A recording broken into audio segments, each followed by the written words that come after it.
Teshing. O som não foi um clack surdo ou um bang explosivo. Foi um toque de sino agudo, cristalino, sobrenatural. Um som puro que cortou o ar denso da oficina e pareceu pairar por um segundo inteiro, ressoando nos ossos de Elias. No instante do impacto, um flash microscópico, uma única faísca azulada, saltou do ponto de contato entre a borda da Paradoxo e o vergalhão de aço carbono. A vibração subiu pelo cabo de Fat Carbon, não como um choque brutal que entorpece os nervos, mas como uma onda de energia precisa, focada, que terminou exatamente onde sua mão começava. Elias congelou. Seus olhos, protegidos por óculos de segurança riscados, estavam fixos na lâmina. Ele esperava o som doente de metal se partindo, o tink fatal, que significaria que o núcleo de zero absoluto havia se rendido à física, estilhaçando-se como um caco de gelo. Ele esperava ver a ponta da lâmina voando pela oficina ou uma lasca, chip, do tamanho de um dente faltando no fio.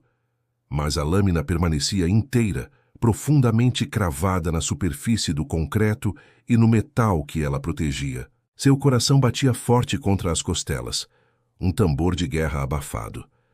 Lentamente, com uma reverência que beirava o medo, ele retraiu a faca. Um pequeno V havia se formado no vergalhão. O aço de construção, macio mas resistente, tinha cedido. O concreto ao redor estava rachado, pulverizado pelo impacto localizado. Mas isso não era o mais importante. O vergalhão era um sacrifício esperado. A verdadeira questão era o estado do carrasco. Elias ergueu a Paradoxo, até a luz amarelada da lâmpada fluorescente. Ele inclinou a lâmina, procurando o reflexo delator. Um fio danificado, amassado, rolado ou lascado, capturaria a luz, brilhando como um pequeno aviso prateado. Ele passou o olho por todos os 240 milímetros de borda polida, desde o calcanhar até a ponta catipe agressiva. Nada. O fio ainda era uma linha de vácuo, um abismo negro que se recusava a refletir a luz. Impossível. Ele sussurrou a palavra saindo sem fôlego. Ele não confiava em seus olhos. A fadiga prega peças. Ele fez o teste do artesão. Com extremo cuidado, ele deslizou a unha do polegar perpendicularmente ao fio. Se houvesse qualquer microdano, a unha prenderia.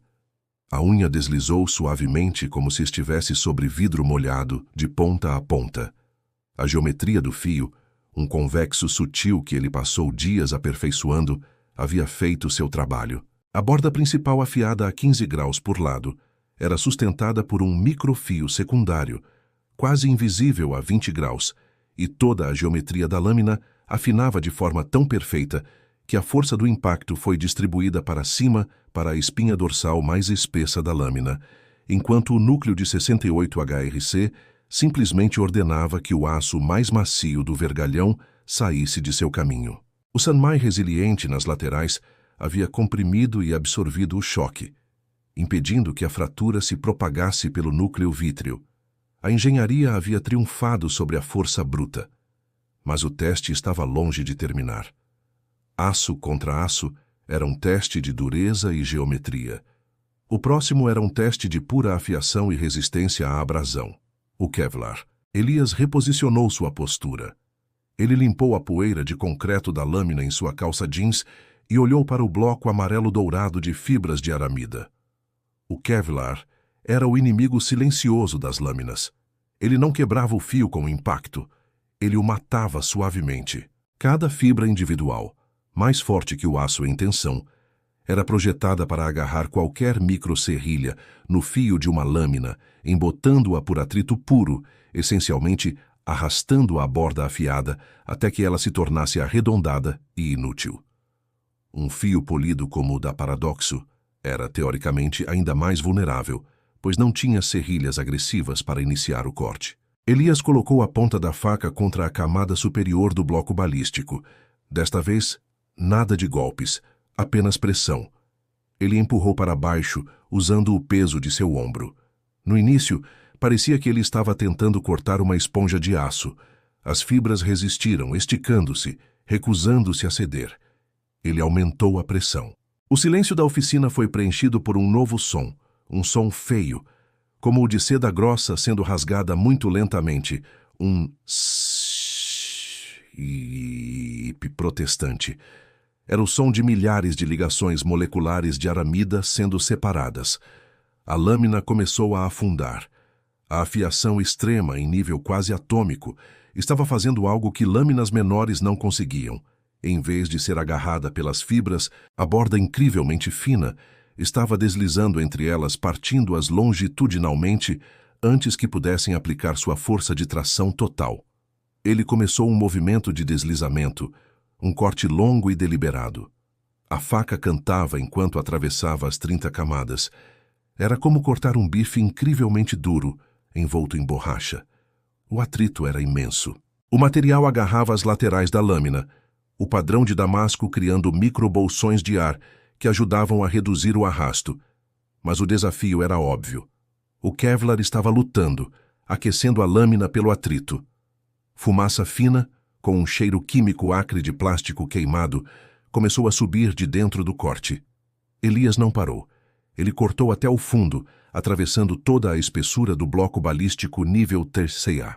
A lâmina emergiu do outro lado, coberta por um resíduo amarelado e pegajoso das fibras derretidas. Ele havia atravessado. Ele puxou a faca, limpando o resíduo pegajoso. Novamente, a inspeção. Ele passou o polegar, a polpa desta vez não a unha, ao longo do fio. Ainda estava afiado. Talvez não fosse mais capaz de cortar um cabelo longitudinalmente. O atrito do Kevlar havia cobrado seu preço, mas ainda estava absurdamente, perigosamente afiado. Mais afiado do que qualquer faca nova de fábrica. Ele havia atingido o aço e cortado o material balístico. O público já estaria chocado. Mas Elias olhou para baixo, para a camada final que agora estava exposta. A chapa de titânio grau 5. Este era o verdadeiro matador de facas. O titânio não era tão duro quanto o núcleo da faca, mas era notoriamente gomoso e abrasivo. Ele grudava no aço, causando microsoldagens instantâneas por fricção, arrancando pedaços do fio. Cortá-lo era como tentar cortar um bloco de cola misturado com lixa de diamante. Elias reposicionou a câmera. A Paradoxo estava ofegante, mas viva. O teste final começara.